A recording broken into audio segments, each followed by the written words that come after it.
Halo semuanya, dan selamat datang di eksplorasi kita kali ini. Hari ini kita bakal ngelakuin investigasi mendalam, ala dokumenter gitu, ngebedah salah satu panduan paling elit di dunia keamanan siber, SNSC 660 tentang serangan jaringan. Buat kalian yang berkecimpung di dunia penetration testing, ini pasti udah nggak asing. Tapi nih, kalau kalian ngerasa jaringan kalian udah aman banget dari peretas tingkat lanjut, mending siap-siap deh buat ngelihat kenyataannya dari kacamata mereka. Yuk, kita langsung selami kegelapan di balik layar terang di meja kerja kalian. Coba bayangin, kalian lagi berdiri di depan brankas raksasa dengan gembok baja super tebal. Rasanya aman banget kan? Tapi pertanyaannya, apakah jaringan yang kita pakai ini benar-benar aman cuma karena ada layar login? Faktanya, pertahanan jaringan di dunia nyata itu mirip banget sama adegan pencurian di film-film. Penyerang itu jarang banget dobrak dari pintu depan. Mereka lebih suka menyelinap lewat ventilasi yang nggak dijaga, malsuin identitas penjaga, atau ngeretas sistem kamera. Nah, hari ini kita bakal bongkar habis ilusi keamanan itu. Biar gampang, kita udah nyiapin semacam blueprint serangan buat hari ini. Kita bakal mulai dari mitos keamanan, terus lanjut ke menembus pertahanan awal, manipulasi di tengah jalan, menyesatkan jalur data, mengeksploitasi rasa percaya, dan terakhir, gimana caranya berpikir seperti penyerang. Singkat, padat, dan langsung ke sasaran. Oke, kita masuk ke bagian pertama, mitos keamanan jaringan, alias ilusi keamanan di balik tembok korporat kalian. Jadi gini, ada ilusi keamanan yang gede banget di balik tembok korporat modern saat ini. Kenapa?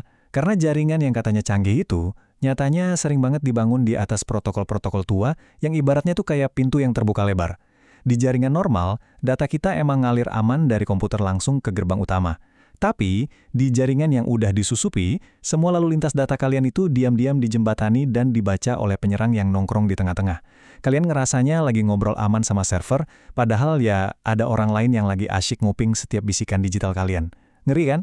Makanya, Sense Institute itu selalu ngingetin satu prinsip yang sangat krusial. Mendapatkan akses itu cuma langkah pertama, tapi apa yang kalian lakuin dengan akses itu jauh lebih penting. Intinya, ngejebol celah atau nyuri password itu cuma sekedar prolog. Yang benar-benar misahin seorang amatir dan profesional sejati adalah gimana cara mereka bermanuver setelah berhasil masuk ke dalam sistem. Kita lanjut ke bagian kedua, menembus pertahanan awal. Gimana sih cara mereka ngelewatin sang penjaga gerbang? Nah, disinilah fase akses benar-benar dimulai. Penyerang biasanya bakal berhadapan sama penjaga gerbang, kayak Network Admission Control atau autentikasi IEEE 802.1x. Pertahanan awal ini seringnya muncul dalam bentuk captive portal. Kalian pasti tahu lah, halaman web yang tiba-tiba muncul minta login pas kita baru nyambung ke wifi hotel atau kantor. Tapi buat seorang ahli, ini tuh bukan benteng baja yang nggak bisa ditembus. Ini cuma sekedar pos pemeriksaan. Kalian nggak perlu capek-capek ngehancurin posnya. Cukup curi aja lencana VIP dari orang yang emang udah punya hak akses buat masuk. Pencurian identitas digital ini biasanya dieksekusi lewat 3 langkah yang sangat elegan. Pertama, penyerang bakal ngerekam alamat MAC dan IP dari perangkat yang udah berhasil terautentikasi. Terus, mereka sabar nunggu sampai pengguna itu lagi nggak aktif. Pas momennya pas, boom, mereka pakai alat semacam CP scam atau makeshift buat nyamar jadi alamat MAC perangkat tadi. Tiba-tiba aja jaringan mikir kalau si penyerang ini adalah karyawan yang sah. Semudah itu identitas dipalsuin di jaringan lokal kalian. Masuk ke bagian ketiga, manipulasi di tengah jalan, peran si Inside Man. Begitu penyerang berhasil masuk ke dalam perimeter, permainannya langsung berubah total. Mereka sekarang siap ngambil posisi sebagai perantara siluman pakai metode yang namanya ARP spoofing. Buat yang belum tahu, ARP ini protokol kuno yang emang nggak punya sistem verifikasi bawaan. Biar gampang ngebayanginnya, anggap aja ada tukang pos nakal di komplek kalian yang teriak ke semua warga, "Woi, mulai sekarang gue ini kantor pos pusat ya." Karena protokol ARP ini gampang banget dibohongin, semua komputer di jaringan langsung aja ngirim data rahasia mereka ke peretas. Terus, si peretas ngebaca isinya dan nurusin lagi ke gerbang asli tanpa bikin siapapun curiga. Halus banget. Tentu aja, buat ngelakuin ini, mereka butuh persenjataan khusus. Salah satu yang paling legendaris itu Ethercat. Alat ini mematikan banget karena bisa ngemanipulasi filter dan nulis ulang lalu lintas web secara real-time. Misalnya, ngeganti gambar di sebuah website, atau maksa aplikasi nurunin standar keamanannya. Terus, ada juga versi modernnya, kayak Bettercap. Kalau ini kerjanya dengan aktif mindai jaringan pakai permintaan UDP tanpa henti, biar proses ARP spoofingnya makin mulus. Beda alat, tapi tujuannya sama, nyari kendali penuh. Sekarang kita di bagian keempat, menyesatkan jalur data alias mengubah cetak biru jaringan.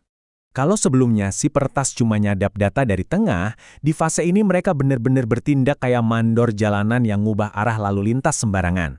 Secara normal, router OSPF kalian itu ngirim data lewat jalur aman yang udah diatur sama admin jaringan.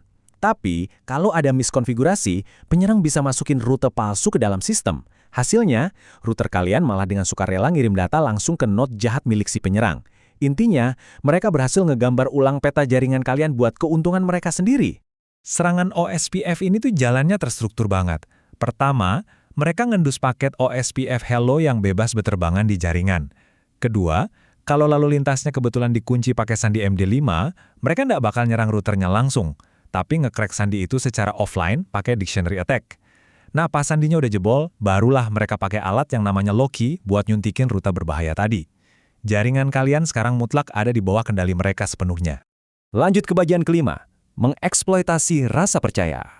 Ini nih, momen klimaks di mana berangkasnya benar-benar dibobol.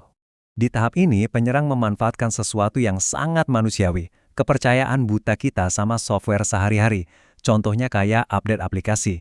Pas kalian buka Notepad++ dan muncul notif ada pembaruan, kalian pasti refleks klik yes kan? Tapi ingat, si penyerang kan udah nguasain jaringannya. Mereka bakal pakai alat namanya Evil Grid buat nyegat permintaan update itu, dan malah ngirimin malware yang disamar-samarin jadi file instalasi resmi. Kita ngerasanya lagi nambal keamanan sistem, padahal nyatanya kita baru aja menyerahkan kunci komputer kita.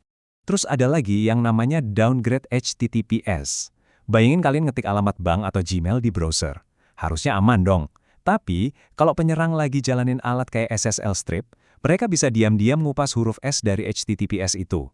Browser kalian bakal nyangkut di halaman HTTP biasa yang sama sekali nggak terenkripsi. Server bank mikir koneksinya aman, browser kalian nggak ngasih peringatan gede-gedean, dan boom, password kalian ngalir gitu aja ke si peretas dalam bentuk teks biasa, bener-bener tanpa jejak. Dan eksploitasi pamungkasnya biasanya melibatkan pencurian konfigurasi jaringan itu sendiri. Protokol manajemen kayak SNMP itu sering banget dibiarin beroperasi pakai password default atau community string yang kelewat gampang. Cuma modal alat sederhana kayak 161, penyerang bisa nebak sandi-sandi itu secara massal. Sekalinya tembus, mereka bisa ngunduh seluruh konfigurasi router Cisco kalian. Yep, mereka langsung dapat peta cetak biru dari seluruh infrastruktur. Habis sudah. Masuk ke bagian terakhir, berpikir seperti penyerang dan gimana caranya kita membangun pertahanan. Dengerin taktik-taktik dari Sense tadi mungkin emang bikin merinding ya, tapi tenang aja, tujuannya kan buat edukasi. Kalau kita udah tahu celahnya, kita tahu cara ngobatinnya. Pertama, buang jauh-jauh sistem NSI yang lemah dan mulai terapin 802.1x yang kuat dan berbasis sertifikat. Kedua, wajib banget nyalain Dynamic ARP Inspection di switch kalian buat ngeblokir manipulasi dari tukang pos nakal tadi. Ketiga, pastiin routing OSPF kalian diisolasi dan selalu pakai autentikasi MD5 yang susah ditebak. Dan terakhir, tolong banget, matikan protokol jadul kayak SNMP versi 1 dan 2C, langsung aja upgrade ke versi yang lebih aman. Sebagai penutup eksplorasi kita hari ini, coba deh direnungkan baik-baik. Kalau seorang penyerang aja bisa ngemanipulasi rasa percaya yang sekecil apapun di jaringan kalian, mulai dari portal Wi-Fi receh sampai notifikasi update software, apakah kalian udah siap buat berpikir seperti mereka? Karena pada akhirnya, keamanan siber itu bukan cuma soal seberapa tinggi tembok yang kalian bangun, tapi seberapa cepat kalian bisa ngenalin retakan kecil di tembok itu sebelum hancur. Terus, perkuat pertahanan kalian, dan sampai jumpa di eksplorasi materi berikutnya.